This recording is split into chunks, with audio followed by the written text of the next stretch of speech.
So guys, I'm going to do a repotting of my orchid, my semi-hydrocultured orchid. And this is, I don't have, I like the orchid bark, but the orchid bark is not available in my town. So I got this bark with coarse blend. So I'm going to put 2 cups of this bark coarse blend and 1 cup of this sphagnum moss. And then now I'm gonna add that with sphagnum moss. Is everywhere you can find with this. This is a premium perlite. It's a chunky and coarse blend together in there. So this one, the perlite,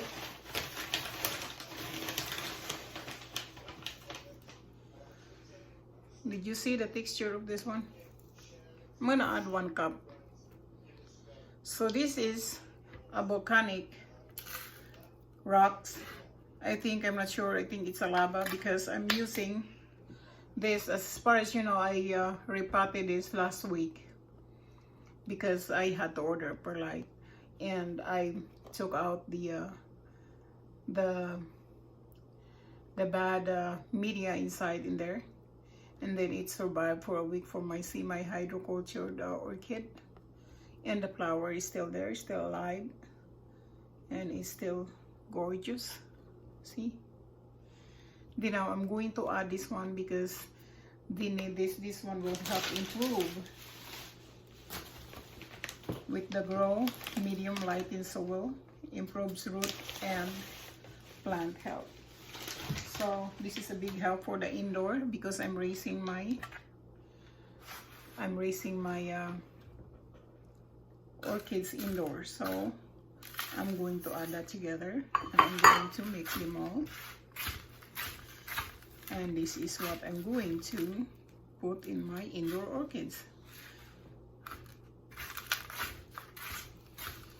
If you have researched this one, this perlite is really good in indoor because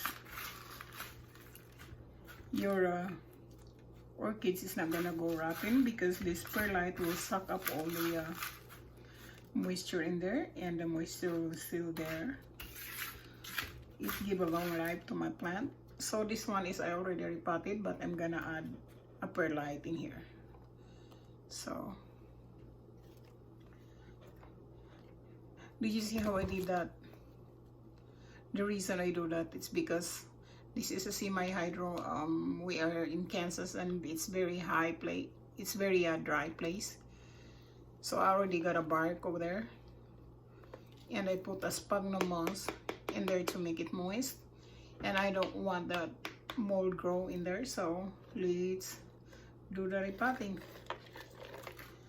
So don't worry about that because this is an air plant and it's not gonna die, and the roots is doing so well in this bark.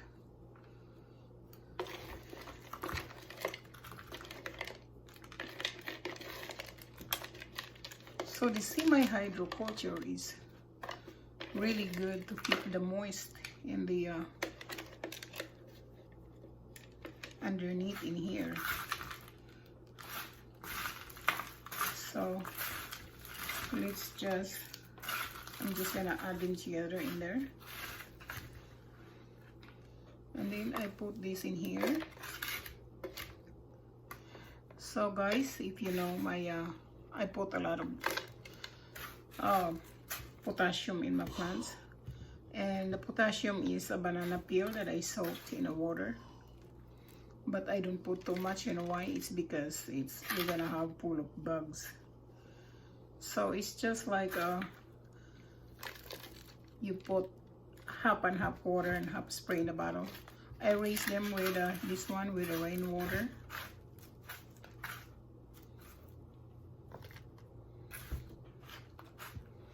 Perlite is really work good in indoor plants. So this is a perlite is a is a rock from the volcanic, because some of this, especially the oncidium, would like on this one. So that's it. I repotted them. So you have to be vigilant with your orchids, because this one is, I have to keep an eye on them, not so really wet and not so dry.